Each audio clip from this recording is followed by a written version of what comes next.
नमस्कार। आज के अंक में मैं आपको बताऊंगा कि आंखों को कैसे स्वस्थ रखना है। अगर आगे आपकी आंखें स्वस्थ हैं तो आप जी पा रहे हैं, क्योंकि अगर आंखें नहीं हैं तो आपका जीवन दूसरों पर आधारित होगा। और सबसे बड़ी बात यह है कि हम देख रहे हैं कि छोटे छोटे बच्चे जो हैं वो चश्मा लगाने लगे हैं। ये ऐसा क्यों हुआ? क्योंकि एक सबसे बड़ी समस्या आज हमारे देश में आ गई है, वो है एंड्रॉयड फ़ोन की। एंड्रॉयड वरदान भी है, और अगर आप इसका सही से उपयोग नहीं करें तो ये श्राप बन जाता है। तो ये अभिशाप न बने जीवन के लिए, इसके लिए ज़रूरी है कि जब भी हम एंड्रॉयड का इस्तेमाल कर रहे हैं तो छोटे बच्चों को जरूर बताएं, बड़ों को भी बताएं कि कम रोशनी में हम उसको प्रयोग न करें। झुक कर जो पढ़ते हैं, यानी मोबाइल को नीचे लेकर जो पढ़ते हैं, उनके गर्दन में और पीठ के माध्यम से जो सर तक जो खून जा रहा है उसमें प्रॉब्लम आती है।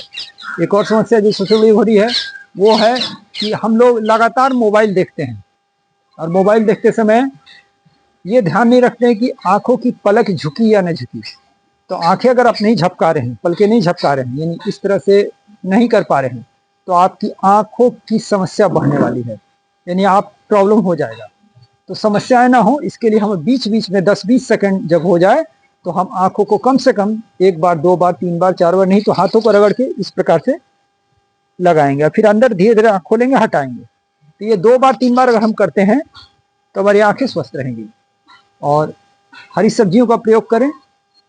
एक और बात मैं जोड़ना चाहूँगा, कई सारे लोग घंटों मोबाइल या पीसी पे काम कर रहे हैं, उनके लिए भी है, यानी जितने भी गैजेट्स पे आप काम कर रहे हैं, डिजिटल प्लेटफॉर्म पे काम कर रहे हैं, उनसे विशेष रूप से रिक्वेस्ट है, अनुरोध है, याचना है, जब भी आप कुछ देर कर लें, यानी आपने आधा घंटा कर लिया, बीच में झपकी भी ले लिया, लेकिन उसके बाद एक और काम करें कि पानी मुंह में रखकर आंखों पे झटके दें।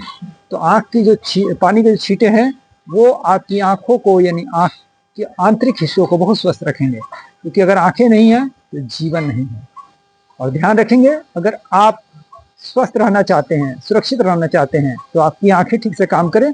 इस बात पे विशेष रूप से ध्यान रखें।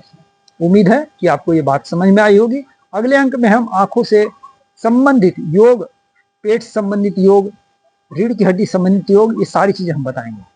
तब तक के लिए स्वस्थ रहें, सुखी रहें।